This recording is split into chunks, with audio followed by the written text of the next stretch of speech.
So, ayan guys, nandito kami ngayon sa Kolontong Station at yung train na papuntang Maonshan guys, sarado na po. At maraming nagko-complain dito na tao kasi wala silang masakyan at ang taxi ay nagmahal na rin.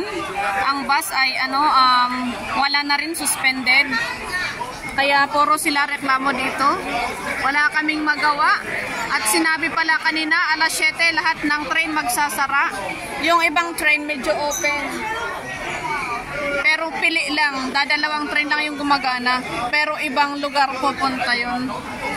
So itong mga to, nasa Kolontong Station po ito guys. Papunta ng Bayan po, Lowo, Lokmachaw. Ayan po. Ayan. Mga Chinese nagre-reklamo na.